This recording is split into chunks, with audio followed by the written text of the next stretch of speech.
Shalom Obracha. À Bezrat Hashem aujourd'hui, on va étudier le début de la paracha de Emor. La paracha de Emor est une paracha magnifique. On parle là-bas des fêtes, énormément de sujets importants. Mais le premier sujet de parachat Emor, c'est quoi? Emor et la Kohanim, Bene Aaron, Ve'amart alahem, le nefesh lo itama be'am. Kim nisheru akarov elav, limo, l'aviv, l'ivno, ou l'vito, ou l'achim. À savoir, la Torah donne l'ordre aux Kohanim, ils ont l'interdiction de s'impurifier. Ils ne peuvent pas s'impurifier, donc d'avoir aucun contact avec les morts, si ce n'est les 7 proches, les proches parents, les 7 plus proches, pour lesquels ils ont le droit de s'impurifier pour permettre leur ensevelissement. D'accord? Mais, après qu'ils ont été ensevelis, on n'a pas le droit d'arriver donc au cimetière. Un Kohen doit s'éloigner du cimetière. Un Kohen doit s'éloigner des morts. C'est le premier sujet de la paracha et c'est un sujet extraordinaire. Alors, Bezrat Hashem, ce qu'on va essayer aujourd'hui, par l'intermédiaire de notre cher Midrash, c'est de comprendre de façon plus pertinente quel est le sens de cette Toum'a et de cette Tahara et quel est le sens de cette interdiction qui incombe aux Kohanim de s'éloigner de l'impureté. Alors immédiatement, nous allons regarder ensemble le Midrash, Parasha Kavav Ot Aleph. Emor el Kohanim Bene Aaron, Rabbi Tanchum Berabi Chanilai Patach. Rabbi Tanchum, au nom de Rabbi, le fils de Rabbi Chanilai Patach. C'est quoi le mot Patach en hébreu en bataille? Il a ouvert. Patach, il a ouvert. C'est quoi l'ouverture? Patach. Patach, ça on commence. C'est-à-dire quoi, Patach? Alors, je vous donne une règle générale. Quand le Midrash dit le mot Patach, ça veut dire que Rabbi Chanilai, quand il a commencé l'étude du Midrash sur Parashat Emor, alors Patach, il a ouvert. À savoir, il ne s'agit pas maintenant, on va dire, d'une étude approfondie sur un passouk, mais plus d'une idée générale. Donc on va dire que c'est la ptira, donc c'est l'introduction à l'étude. Alors, comment il introduit cette étude? Imrot Hashem Amarot Teorot. Les paroles d'Akadosh Baruch Hu sont des paroles pures. Alors, c'est l'introduction. On va arriver tout de suite maintenant au Hot Gimel dans le Midrash. Et on va voir ce qu'il nous explique Rabbi Chanilai. Amar Rabbi Tanchum ben Rabbi Chanilai. Donc maintenant, Rabbi Tanchum, il explique le pasuk. Imrot Hashem Amarot Teorot. Et il nous dit la chose suivante. Shte parashiot ichtiv lanu Moshe baTorah ve'en teorot. Il y a 2 parashiot dans la Torah qui parlent de la pureté et de l'impureté. Va'alidei minitnu, et avec qui ils ont été donnés? Alidei shivto shel Lévi. Ils ont été donnés donc aux Lévim, à savoir, c'est qui, donc, de quel Lévim il s'agit? Des Kohanim. שכתוב בו, כסף צרוף בעליל לארץ, וכתיב וישב מצרף ומתאר כסף ותיאר את בני לוי וזיקק אותם. Donc, les Bnei Lévi, ils sont très, on va dire, ils ont été recherchés, travaillés. Ve'ezezo. Alors, c'est quoi les 2 parashiot? Para Aduma ou Parashat Hamet. La première paracha, c'est la paracha qu'on a devant nous, Parashat Hamet. La paracha de Emor dans laquelle on parle de l'interdiction de s'impurifier. Et la deuxième paracha, c'est la paracha de Para Aduma. Ces 2 parachiotes sont liés intimement au Kohanim, puisque l'interdiction de s'impurifier à l'incombe au Kohen, et la mitzvah de Para Aduma, c'est qui va l'accomplir? Ce sont la vache rose, ce sont les Kohanim. Enfin, les 2, c'est lié. Alors ce qui est marqué, Amarot Hashem, Imrot Hashem, Amarot, Teorot. Les paroles divines, elles sont pures. Voilà. C'est ce que nous Midrash, il nous dit. Je vous écoute. Quelles sont les questions qui se posent? À quelle question générale le Midrash veut-il répondre? Déjà, ce qui est intéressant, c'est que les 2 parachutes sont liés au décès. Les 2 parachutes sont liés au décès, en effet. Je vous rappelle qu'il s'agit là d'une introduction générale. Ouais, il peut parler sur. S'il veut introduire la paracha des morts, il peut parler sur plein de choses. Non, on parle de l'introduction à la paracha, donc du sujet de la pureté de l'impureté. D'abord, essayons de comprendre. C'est quoi ce Ah, passouk? on parle de Rot Hashem Amarot Terot. Les paroles divines, elles sont pures. C'est quoi le chidouche dans ce passouk? Que ceux de l'homme ne le sont pas. Que celles de l'homme ne le sont pas, c'est pas ce qui est marqué dans le Midrash devant nous. C'est ce qui est écrit dans votre Aleph. En Hot Aleph, oui, mais j'ai pas lu Hot Aleph de façon volontaire. Parce que je te donne d'une façon générale. Le Midrash, souvent, il ramène un passouk, il amène énormément de drachot sur ce passouk, mais la dracha Qui nous intéresse. qui nous intéresse, c'est toujours la dernière dracha. Tu as compris? Donc en fait, tu as Hot Aleph, Bet et Gimel, ça part du passouk Imrot Hashem Amarot Torot. Mais tu vois bien que Rabbi Tanchum Berabi Hanilai, qui a commencé l'étude, il parle qu'en dernier. Parce qu'en fait, ce qui est lié à notre paracha, c'est ce qui est marqué dans Hot Gimel. Alors, Donc, même quand il parle de Touma, alors c'est aussi Tao. il parle de Toum'a, c'est aussi Tao. Alors, ça veut dire que. Enfin, A priori, c'est pas ça le chidouche. Le chidouche, c'est quoi? Regardez comment le Midrash nous dit. Shte parashiot irtiv lanu Moshe. Qu'est-ce qu'il est en train de dire là? Le reste, Il y a deux parashiot. D'où il apprend ça? Imrod. Imrod. Ah, c'est vrai. Imrod. Donc il y a un pluriel. Imrod, c'est un pluriel. Les paroles divines sont pures. Qu'est-ce qu'il veut nous dire par là en disant les paroles et pas la parole? Alors quel est le message? Quel est le sens? Alors je vais vous donner un exemple pour comprendre. Vous avez entendu, vous savez que tous les matins on fait une bracha, nous les hommes. Quelle bracha on fait? Shelo Asani Isha, m'a pas fait une femme. C'est scandaleux. Non, c'est scandaleux. Regarde quel lien la Torah, elle établit vis-à-vis des femmes. C'est tout à fait misogyne. La Gemara nous dit qu'un homme qui enseigne la Torah à sa fille, c'est comme s'il lui enseigne des bêtises. Non, c'est insupportable. La Torah est tout à fait misogyne. Alors, j'écoute, qu'est-ce que vous avez à répondre? pas d'explication sur ce. Quand Imrod Hashem Tao. Alors, il y a une explication sur chaque chose. Je suis totalement d'accord. C'est tout ce que vous avez à répondre? Non, c'est pas vraiment misogyne. Non, si. Non, c'est exagérant. Non, C'est mais- très misogyne. Non, Non, arrête. Tu vas pas nous avoir comme ça. Hein? Non, j'essaie de défendre. Non, il n'y a rien à Non, défendre. c'est pas misogyne, Il n'y a c'est rien à sexiste, défendre, c'est c'est vrai. indéfendable. C'est sexiste, mais pas Oui. C'est si, voilà ça que je dis. Oui, je suis d'accord. C'est pas pareil. Bon, vous savez comment je vais vous répondre? Il y a marqué dans la Torah. Akadosh Baruch Hu dit à Avraham Avinu, Kol Asher Tomar Sarah, Shema Bekola. Écoute la voix de ta femme. Il y a marqué dans la Gemara, Bina Yetera Yesh Baisha, que la femme elle a une intelligence supérieure. Il y a marqué dans la Gemara que Bisrut Nashim Satkaniot Nigalu Avotenu Mitzrayim. C'est par le mérite de nos mères que nous avons été sortis d'Égypte, pas par le mérite de nos pères, par le mérite de nos mères. Alors qu'est-ce que vous avez à répondre maintenant? Il y a aussi écrit qu'elles ont l'esprit léger. Il y a aussi écrit qu'elles ont l'esprit léger, en effet. Mais Et il y a aussi écrit que la tzedaka dans une maison, ça vient de la femme. Et même la Shrina. Alors qu'est-ce que je suis en train de vous dire? il y a des fois où c'est l'homme qui prend. C'est différent. Qu'est-ce que je suis en train de vous dire là? Regarde ce que j'ai fait. Shrina, Toi, tu vas vous dire, il faut expliquer ce qui est marqué. Moi, qu'est-ce que je t'ai fait? Shrina, tout même Krishim Zaze. Contredit. Oh, Shnei Aktuvim Akrishim Zezer, en gros, Imrot Hashem Tao. Hashem. Ça veut dire, quand je veux t'expliquer la Torah, je peux pas prendre un point, me focaliser sur le point, et essayer de comprendre le point. Il faut que je comprenne quoi? L'ensemble. Il faut que je comprenne l'ensemble. Évidemment, si tu me dis, voilà, elle a marqué comme ça, c'est comme ça sur les femmes. Je dis, attends une seconde. Tu peux pas comprendre ce que la Torah elle te parle sur la femme si tu prends que un point. Il faut regarder l'ensemble des données. Une fois que tu as l'ensemble des données, tu pourras te faire une idée de quoi? De la place de la femme. Une idée de pourquoi? Pourquoi la Torah, par exemple, pourquoi la Torah, tu vas voir quelque chose comme ça qui est marqué sur la femme et quelque chose d'autre qui est marqué sur la femme. Pourquoi? Bah, c'est la situation, non?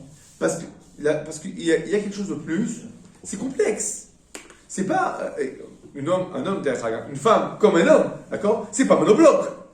C'est quelque chose qu'il faut savoir. Il faut savoir, on va dire, repérer les points de faiblesse, repérer les points forts, d'accord? Savoir comment ça marche. Et c'est seulement comme ça que tu pourras comprendre comment gérer la situation. Et la Torah, donc le passage dont elle est, il dit de façon très claire. Imrot Hashem Amarot Torot. Si tu veux comprendre la Torah, tu peux pas te focaliser sur un point. Il faut d'abord que tu voies la vision d'ensemble. Je vais vous donner un exemple. Quel est le rapport entre la Torah et nos frères, les taureaux? les vaches, les poulets. Hein? Nos frères, non? Qu'est-ce que vous en pensez? J'ai bugué mon frère là. Nos frères, Les nos cousins, concitoyens. J'étais sur les bisous. Les cousins. Hein? Oui, c'est ça. Hein? J'étais sur les cousins. Ah, les cousins de. Nos cousins. Ouais, voilà. Bon, alors, Alors, quelle est la différence entre les cousins donc, Les vaches, les vaches, vraiment. hein, les vaches, d'accord. Je suis pas. Et il parle pas de ça. Écoutez, je vous pose la question. Hein, qu'est-ce que vous en pensez?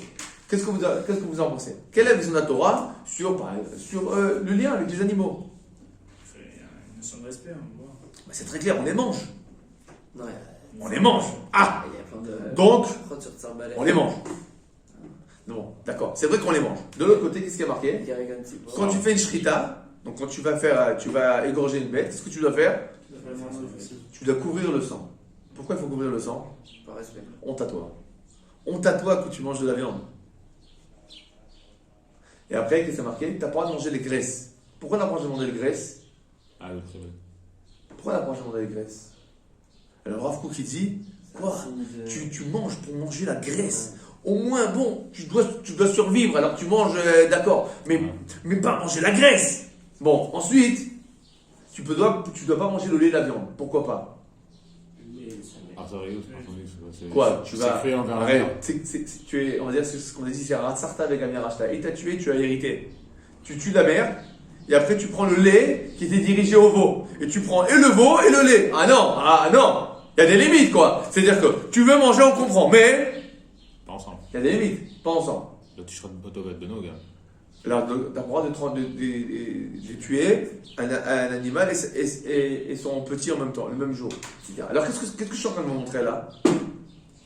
Oui, d'accord. Alors, c'est quoi notre lien avec les animaux? Complexe. C'est complexe. C'est complexe. Pourquoi c'est complexe? Parce que d'un côté, c'est important que l'homme sache que, en effet, la vache n'est pas notre frère, ni notre mère, ni notre cousine, ni notre tante. C'est La vache, c'est un Être inférieur. C'est un être inférieur. C'est un être inférieur. L'homme, il est doué d'une neshama, c'est pas un animal. Et il faut savoir que, on va dire, la séparation nécessaire entre l'homme et l'animal. De l'autre côté, l'animal, d'accord? L'animal, il a sa raison d'être. À part le fait d'être là pour, on va dire, rassasier la panse de l'homme. Il a aussi sa raison d'être propre. Et donc, d'un côté, la Torah va nous permettre de manger l'animal pour savoir que nous ne sommes pas, nous, des animaux. Mais de l'autre côté, la Torah va nous dire, par maintes sortes de panneaux, nous faire comprendre que ce n'est pas une situation idyllique, idéale. C'est là, on va dire, c'est la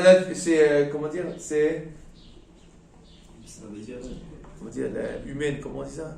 C'est la condition humaine. Hein? C'est la condition humaine, mais ce n'est pas idéal. Donc vous voyez que, maintenant regardez, dans le monde généralement, qu'est-ce qui se passe? Tu as eu des gens qui mangent sans limite, ou des gens qui sont tiv'onim, qui sont végétariens. Maintenant, généralement, ce qui se passe, c'est que souvent les végétariens sont aussi des gens qui n'arrivent pas à faire la distinction entre l'homme et l'animal. Ouais, c'est pour ça qu'ils le sont. Hein? C'est pour ça qu'ils sont végétariens. C'est pour ça qu'ils sont végétariens, mais c'est dangereux. Parce que des fois, tu vas entendre des choses, des histoires aberrantes. Il fait très froid dans la rue, c'est l'hiver. Donnez-nous des couvertures pour couvrir les chiens. Attends, mais il y a des gens il y a des hommes qui crèvent de froid. Il faut d'abord s'occuper des hommes avant des chiens.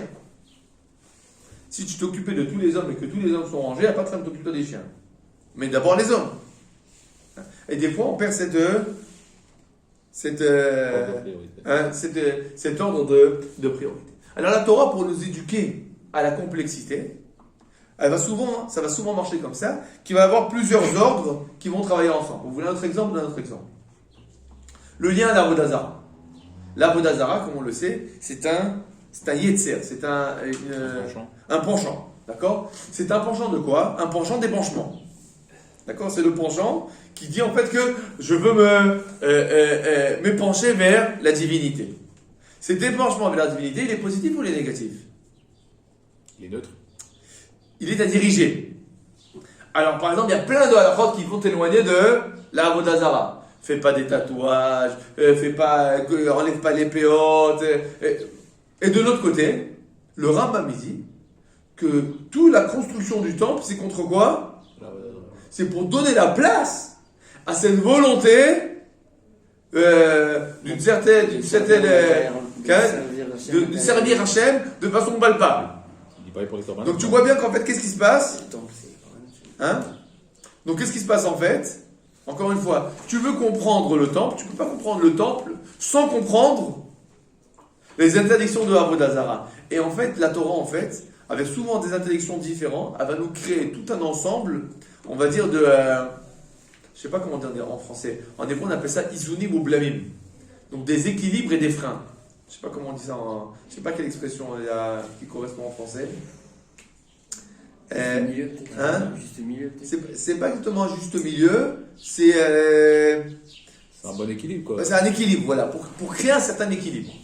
D'accord? Et on va arriver au juste milieu grâce à l'équilibre, voilà, d'accord? Mais c'est pour créer un certain équilibre. D'accord? On est d'accord ou pas? Donc, Imrot Hashem, Amarot, Teorot. Alors, qu'est-ce que nous dit le Midrash en fait là? Attention.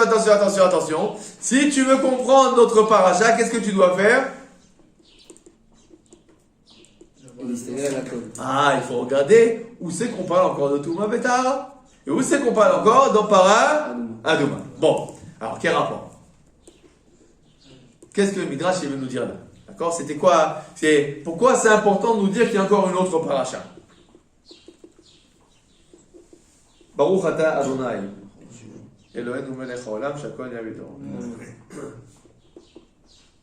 Alors je vais vous rapporter les paroles d'un rav de Paris, qui est inscrit dans le livre de Rabbi Shalom Messas, Vecham HaShemesh. Vecham HaShemesh, c'est l'explication de Rabbi Shalom Messas, les drashot de Rabbi Shalom Messas sur la Torah. Et dans notre paracha, il rapporte là une parole extraordinaire. J'ai oublié le nom du rav, mais un rav qui était un rav de Paris. Alors aujourd'hui, on ramène une Torah de Chutz Haaretz. Alors, hein? Non, mais c'est marqué chez Rabbi Shalom. Alors, c'était pas marqué chez Rabbi Shalom. Bon, alors, ce qui se passe aujourd'hui, il explique la chose de façon très belle. Il dit la chose suivante, et il nous dit, regardez Rabotai, vous êtes avec moi ou pas? Regardez Rabotai, si on n'avait que notre paracha, on aurait pu très facilement croire que la Torah, elle dit en fait, on va mettre à part les Kohanim. Les Kohanim, ça doit être, on va dire, comment ça s'appelle, la noblesse du peuple juif, et ils ne doivent pas se mélanger avec la populace. Hein? Les gueux dehors. Alors comment on fait ça? Comment on crée, on va dire, cette strate de Kohanim à part, donc éloigné de la populace? Vous touchez pas les impurs, vous vous éloignez, hein? Comme ça. Alors on aurait pu croire les choses comme ça. Oui ou non? Oui ou non? Bon. Quelle est la preuve que ça marche pas comme ça? Paraduma. Paraduma. Qu'est-ce qui se passe dans Paraduma? Le Kohen s'impurifie. Pourquoi? Pour purifier le simple juif. Donc en fait, si tu veux comprendre ce qui se passe devant toi, tu peux pas lire que notre paracha. Parce que si tu lis que notre paracha, tu vas te dire, ouais, les Kohanim, ils s'éloignent. Ils se mettent à part. Attention. Il s'agit là de création, comme on l'a dit, d'équilibre pour arriver au juste milieu. Donc, d'un côté, la Torah dit les Kohanim dehors, et de l'autre côté, qu'est-ce qu'elle dit aux Kohanim? Dedans. Vous vous éloignez d'un côté, mais de l'autre côté, vous vous rapprochez. Et de là, on va comprendre en fait que toute cette notion de pureté et d'impureté, c'est pas du tout lié, la volonté n'est pas du tout de quoi? De créer, on va dire, une séparation entre le commun des Juifs et le Kohen. Il y a là quelque chose de plus profond, où dans le principe même, on doit arriver à autre chose. On va dire que l'impureté est un problème, et que le Kohen doit se garder de l'impureté pour permettre aux autres de sortir de leur impureté. souvent le grand principe qu'on a dans la Gemara, En chavush matir atzmo mi bet ha'asurim. Celui qui est en prison ne peut pas se délivrer tout seul. Donc si quelqu'un est dans un problème, il faut quelqu'un qui soit extérieur à son problème, qui l'aide à sortir. Donc on va dire que le commun des Juifs, il peut se retrouver en situation d'impureté. On a besoin du Kohen, qui lui ne s'impurifie pas, pour nous sortir de cette situation. Bien que quand lui va nous sortir de cette situation, qu'est-ce qui va se passer? Lui va s'impurifier. Mais on va comprendre en fait que toute cette raison d'être de l'interdiction du Kohen de s'impurifier, c'est pour pouvoir à nous permettre de sortir de notre pétrin. Il ne s'agit donc pas là d'une création de Distance. comment dire Distanciation sociale. hein? Distanciation sociale. Non. Ça, c'est le Covid, ça. Non, mais tu as raison, ce que je veux dire, c'est Les classes sociaux. des classes, voilà, de différentes classes sociales, mais la volonté on va dire la responsabilité qui incombe au Kohen vis-à-vis de ses concitoyens. Bon, alors c'est l'introduction à notre paracha. Alors évidemment, maintenant qu'on a vu ça, on va devoir comprendre de façon plus précise quel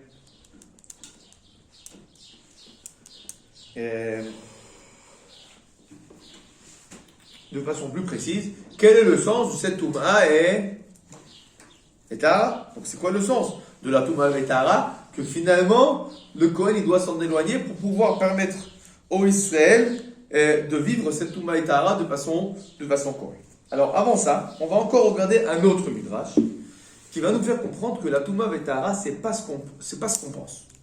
C'est pas du tout ce qu'on pense.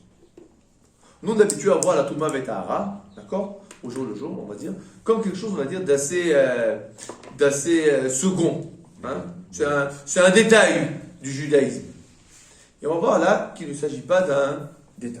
Alors, quand on va voir ça, regardez ce que nous dit le Midrash.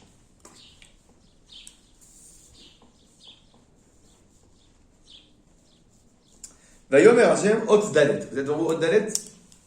Vayomer Hashem el Moshe Emor ela Kohanim. Ze Shamar HaKatuv, c'est ce qui est marqué dans le pasuk. Yom le Yom Yabia Omer. Donc, Akadosh Baruch Hu, il dit ce qu'il a à dire. On passe directement à la Hoté, qui est la continuation de la Hot Dalet, et c'est là l'extension du Midrash. Rabbi Berachia Beshem Rabbi Levi Amar. Mashal Israël ve Kohen shenirpu. Il y avait là-bas un Kohen et un Israël qui étaient malades. Nimsar lahem rofe mumchem. On leur a donné donc un médecin spécialiste. Vayam et sabet et Israël umaniach et Kohen. Et donc il a donné une ordonnance au Israël et le Kohen il ne lui a pas donné d'ordonnance. Amar lo ha Kohen miplema ata metzabet Israël vatam manicheni. Pourquoi l'Israël tu lui donnes une ordonnance et moi tu me donnes pas d'ordonnance? Amar lo Ze Israël ou Vedako lelem ben akbarot. Tu sais, lui le Israël, il va dans les cimetières. Avalata Kohen Vedakach lelem ben akbarot. Mais toi tu vas pas au cimetière. Les fichar, c'est pour cela. Ani mitzavet Israël ou manichacha. Je donne une ordonnance au Israël et toi je te donne pas d'ordonnance. Et le Midrash il explique. Car de la même manière, à Elyonim, les astres célestes, à savoir les étoiles, la lune, le soleil. She'en Yetzerara Matsu Behem, ils n'ont pas de Yetzerara Amira Achat Dayalahem. À partir du moment où Akadosh Baruch Hu leur dit je veux qu'il y ait jour, je veux qu'il y ait nuit, qu'est-ce qui se passe? Le jour et la nuit d'accord, s'intercèdent l'un après l'autre sans erreur. La lune elle arrive toujours à l'heure et le soleil il arrive toujours à l'heure. Akadosh Baruch Hu, il a dit, c'est une xéra, c'est un décret. Aval tartonim sheyesh behem yetzerara. Mais les êtres inférieurs, à savoir les êtres humains, qui ont le yetzerara, le mauvais penchant, ailvai lishte amirot yamdu. Alvai. Le grand espoir, c'est que si on leur dit les choses deux fois, ils vont écouter. Adao Dirtiv, c'est ce qui est marqué. Bon. Alors, on va essayer de comprendre, c'est quoi la question du Midrash là? C'est quoi la question du Midrash? Attendre deux parachutes pour parler de la tombe. Non.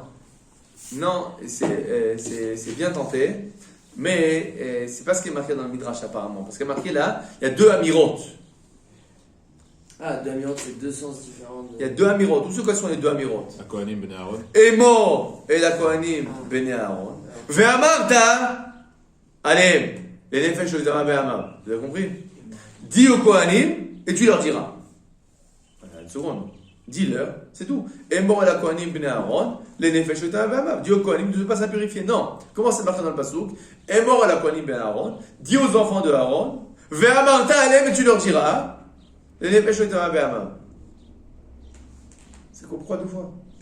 Pourquoi dire deux fois? Pourquoi c'est d'Afka sur cette paracha qu'on se dit de plusieurs Pourquoi dire parachas deux comme ça? fois? Non, y a pas- c'est une expression assez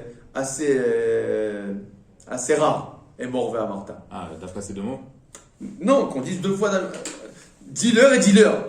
On a compris, dis-leur. On dit bien d'abord le Ben Israël va Martha Aleem. Non, ça c'est pas la même chose. D'accord? D'abord, ça aussi c'est quelque chose à comprendre. Mais c'est pas quelque chose qui apparaît beaucoup. Et mort la Kohanim ben Aaron, va Martha Lehem, les nefesh et Ve'amar. Mais il faut pour les deux discours. Il faut deux discours. Pourquoi deux discours? Il faut le théorème, il faut le. Pour la tombe. Ils sont capables de se purifier, d'être à Non, mais l'écart. on dit deux fois. On dit, regarde, dis au Kohanim, dis-leur. J'ai traduit là. Dis au Kohanim, dis-leur. Parle en hébreu.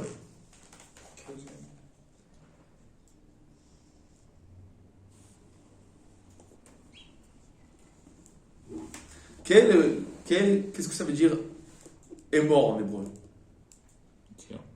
Dire. Est-ce que ça a une autre signification?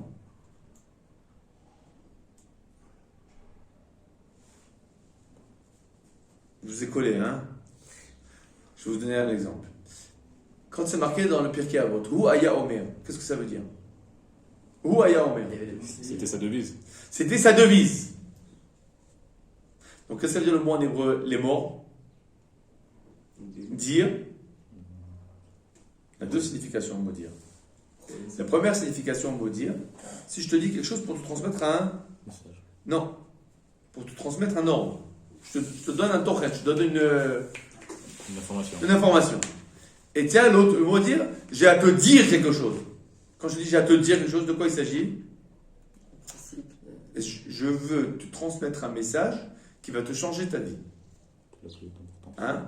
C'est ce qu'on appelle, je veux façonner ta manière de penser. Par exemple, à la yeshiva, on va parler beaucoup de c'est important la tefila, c'est important l'étude, etc. C'est important. On va parler d'une manière comme ça, d'une manière d'une autre, etc. Bon, tout le monde sait ça ou pas? Il suffit de le dire une fois. Tu arrives à la yeshiva, tu dis écoute, il faut étudier la Torah, c'est très important. On s'arrête là, à partir de ce moment-là, j'ai plus rien à te dire. Tu peux être là 10 ans, je te dis rien. Qu'est-ce que tu en penses? Qu'est-ce que vous en pensez? Ça marche pas comme ça. Ça suffit pas. Pourquoi ça suffit pas? Parce qu'on a un problème de penchant. D'accord? Les astres, tu leur dis, tu te ramènes à telle heure et tu pars à telle heure. Qu'est-ce qu'ils font? Ils arrivent à telle heure et ils partent à telle heure. Il n'y a pas de problème. Ça marche, tu leur as donné les données. C'est comme un ordinateur. Tu donnes les données, ça travaille. Mais l'homme, c'est pas un ordinateur. Tu as beau lui donner les données, ça ne travaille pas. Qu'est-ce qu'il faut? Il faut répéter. Pourquoi il faut répéter? Pour l'ancrer. Pour l'ancrer, pour façonner la manière de penser. Pour qu'il y ait une toda'a. C'est quoi une toda'a? Non, pas une moda. Toda'a. Toda'a, c'est une prise de conscience. Hein, d'accord? Une prise de conscience. Il y a là, on va dire, donc un message qui va bien au-delà. Et de quoi on parle? Maintenant, c'est quoi qu'on veut faire prendre de conscience? Les choses qu'on veut faire prendre de conscience, il ne s'agit donc pas d'un détail. Les détails, on n'a pas besoin de travailler 10 fois sur les détails. Ce qu'on va répéter plusieurs fois dans notre vie, c'est quoi? C'est pas les détails, c'est des choses qui sont importantes, sur lesquelles on veut qu'il y ait une vraie prise de conscience. Alors on va parler, on va dire, je sais pas moi, on va parler des bonnes midotes de 10 000 manières différentes. Mais pourquoi on m'en parle de 10 000 manières différentes? Est mort, vers Martha. C'est-à-dire, c'est pas seulement que je me suffis de te dire les données, je veux que ces données que je te dise, elles rentrent dans ton cœur profondément. Est mort, vers Martha. Ce sont des choses à ancrer dans le cœur. C'est comme ça qu'il explique le Shem Mishmuel. Comme ça qu'il explique notre est mort, vers Martha. D'accord? Maintenant, en bretagne, si je vous dis ça, qu'est-ce que ça veut nous dire sur la Touma et Tahara?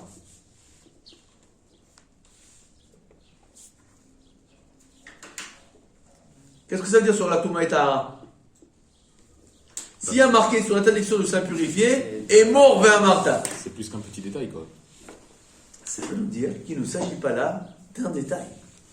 Il s'agit là, on va dire, d'une paracha dans la Torah qui est extrêmement importante. Une paracha centrale. Alors évidemment, on se pose la question, mais qu'est-ce qu'il y a tellement de central?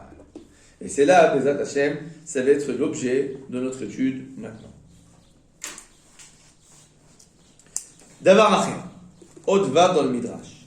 Emor et la Kohanim, dit au Kohanim, Ada ou Dictiv, c'est ce qui est marqué, Irat Hashem Teora Omedet Laad. La crainte de Dieu pure, elle tient à tout jamais. Amar Rabbi Levi. Mir'a shenitiare Aaron, la crainte que Aaron avait. Milifna kadosh baruch Hu de devant Dieu. Zacha venitna lo aparasha azot. Il a eu le mérite d'être ordonné, d'avoir l'ordre de cette paracha, donc l'interdiction de s'impurifier. She'ena zaza mimenu velo mibanav velo bnei banav sauf kol hadorot. Et c'est une interdiction pour toutes les générations. Ve'ezozo. C'est quoi le mérite qu'il a eu? Parachat Amet. La paracha de Hémor, l'interdiction de s'impurifier au monde. Chez Nehemar, Beomer Hashem Moshe, moi la Kohanim, Bene Aaron. Donc on va expliquer. Irat Hashem Teora Omedetlat. C'est quoi, comment vous comprenez ce passouk? La crainte de Dieu pur. La crainte de Dieu pur, c'est extraordinaire. D'accord? C'est quoi ça, la crainte de Dieu pur? Alors, a priori, comment le Midrash comprend ça? Si tu as une crainte de Dieu pur, alors tu dois être pur. Puisque Aaron, il avait une crainte de Dieu pur. Alors, qu'est-ce qu'il lui a dit à Kadosh Baruch Hu? Reste pur. Tu restes pur. Quel rapport entre la crainte de Dieu pur et rester pur? Et c'est quoi ça, la crainte de Dieu qui est pure? C'est quoi une crainte de Dieu qui est impure? Alors, je ne sais pas quoi c'était la seule paracha que seul lui avait obtenue, quoi. D'accord, il y a eu d'autres ordinations, d'autres ordres sur Aaron, en effet.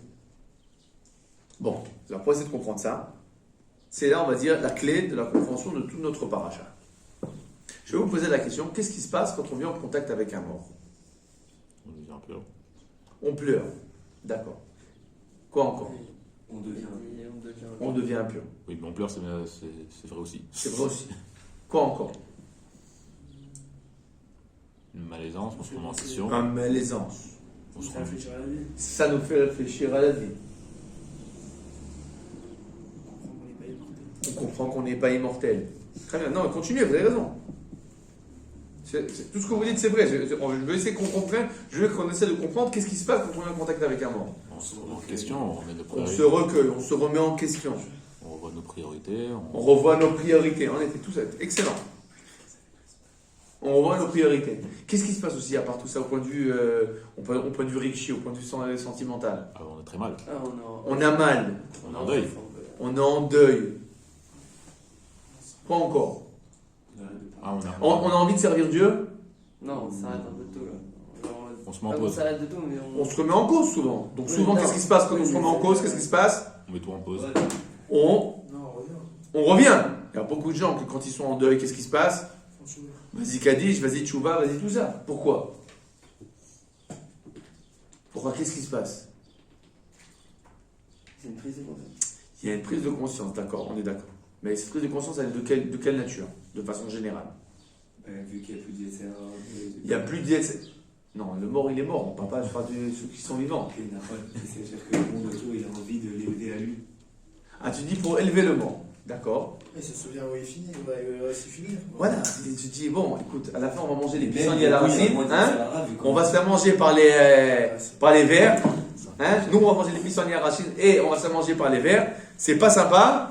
Et tout ça pourquoi? Quelques kiffs. Pour quelques kiffs. Ça vaut pas le coup. Donc, en plus, on sait qu'à Kadosh Baruch Hu, en haut, tu as les fours, hein, et les marmites et tout. Et tu te dis, il fait chaud, il fait froid. Écoute, puis je connais plein d'histoires. Des gens qui sont revenus de là-bas, et tu dis, oh là là là là là là. Hein, faut faire attention, ça vaut pas le coup. Celui-là, il n'a pas mis le titi, il s'est retrouvé dans la marmite pendant 10 heures, etc. Écoute, si déjà, hein, C'est des histoires comme ça, non? tu veux que je te raconte? Non, après, tu vas pas dormir la nuit. Alors, c'est pas pour les âmes sensibles. C'est pas pour les âmes sensibles. Alors, qu'est-ce que je veux vous dire par là? Qu'est-ce qui se passe? Qu'est-ce qui nous fait bouger en fait quand on est en contact avec le mort souvent? Qu'est-ce qui va nous faire bouger? Bah, la mort, la même. La mort. En fait, c'est quoi? La La peur. La peur. La La peur de peur. la mort. La peur. La peur. La mort, elle te remet en question. Comment elle te remet en question? Par la peur. Peut-être par la peur. Ça t'attrape là. Finalement, on va tous terminer comme ça. Et après qu'on se termine comme ça, on va se faire juger. Bon. Alors, on va se reprendre en main et on va bien se comporter. Bon. C'est bien ou pas? Oui. A priori, c'est bien. Mais c'est quoi comme type de service divin? C'est peut-être pas le meilleur chemin à prendre de Oh, mais c'est pas le meilleur chemin. C'est pas Yirat Hashem, Théora. Théora. C'est quoi Yirat Hashem, Théora? La crainte de Dieu qui est pure. C'est quoi pur? Prise de conscience, mais genre sans truc Ouais. externe, quoi. Sans extérieur. Pur à savoir, c'est quoi la crainte de Dieu qui est pure? C'est la crainte de Dieu, ce qu'on appelle en hébreu dans les Sifra Moussa, dans le livre de Moussa, Yirat HaRomemut. La crainte divine par l'amour d'Akadosh Baruch Hu, par le respect profond qu'on a dans le cœur de la grandeur divine. Pas parce que j'ai peur de me faire cuire, ou de me faire rôtir, ou de me faire couper en petits morceaux. Non! Parce que j'ai peur. Parce que j'ai la crainte, j'ai l'admiration d'Akadosh Baruch Hu. Alors qu'est-ce qu'il nous dit le passouk? Yirat Hashem Tehora! La crainte de Dieu qui est pure, elle est un coup. Contrairement à la crainte de Dieu qui n'est pas pure. C'est quoi une crainte de Dieu qui n'est pas pure? Une crainte de Dieu finalement qui vient pas forcément que de la crainte de Dieu par l'admiration d'Akadosh Baruch Hu, mais parce que j'ai peur. Je me lèche. La crainte de la punition. Alors qu'est-ce qui se passe? Le contact avec le mort, qu'est-ce qu'il fait? Il le choque. Il choque. C'est pas forcément. C'est pas forcément négatif. Non, mais c'est pas forcément une. Mais ça va pas forcément rester. Hein? D'accord, ça va pas forcément rester. C'est pas forcément Yirat HaRomemut. La crainte avec le mort, on n'arrive pas à la Yirat HaRomemut. Bah, c'est- Avec la mort, on n'arrive pas à Yirat HaRomemut. Alors qu'est-ce qui se passe? Qu'est-ce qui se passe? Non, on va comprendre. On va comprendre qu'est-ce qui se passe. Le commun des juifs, il peut être en contact avec le mort. Ouais. Pourquoi? Parce que c'est moins grave. Ça lui fera du bien. Ouais. Ça lui fera du bien. Un petit peu de. Un peu Comment de- ça s'appelle ouais, un petit choc électrique, ça fait de mal à. La personne. Ça fait de mal à personne. Bon. Mais la question, est-ce que le Kohen, le dirigeant du peuple, hein, est-ce que comme ça, lui, il doit servir à Kadosh Baruch Hu? Réponse catégorique. Non. Ah non, non, non, non. Alors pour que lui Yirat Hashem Torah, qu'est-ce qu'on lui dit? De pas être en contact. Tu dois être Tahor. Ne sois pas en contact avec le mort. On veut que ton service divin soit un service pur. Un service où il n'y a pas d'élément de peur qui va rentrer. La peur, vous savez, souvent, hein, même dans des systèmes politiques de différentes natures, que ce soit démocratique ou monarchique, un des meilleurs moyens, on va dire, de tenir la populace, c'est quoi? La peur. C'est la peur. C'est comme ça que ça marche. Hein. Il y a la guerre, il y a le corona, il y a mille et une choses qui font en sorte que la population elle a peur et donc elle est asservie. Et la Torah, elle vient nous dire, c'est pas comme ça que Akadosh Baruch Hu, il veut qu'on le serve. Et comment elle nous dit ça la Torah de façon très claire? Dis au Kohanim, je vous interdis de vous impurifier. Je ne veux pas que vous soyez en contact avec les morts. Pourquoi? Parce que je ne veux pas que votre service divin soit un service qui soit basé sur la peur. Je veux que votre service divin soit un service qui soit basé sur le respect, sur l'amour, pas sur la peur. C'est clair ou pas? Maintenant, je vous pose la question. Est-ce qu'il s'agit là d'une halakha spécifique, esselée, on va dire un point comme un autre? Non. Non. Ah non! Il s'agit là de quoi? D'un leitmotiv. plus cette solution, c'est pour tout le monde. En vérité. C'est pour tout le monde. C'est pas que pour les Kohanim. C'est là un message pour l'ensemble du peuple juif. Alors comment la Torah elle nous dit ça? Est mort vers Martha. Il s'agit là de quelque chose à faire entrer bien profondément dans le cœur. Akadosh Baruch Hu n'attend pas de nous un service divin basé sur la peur.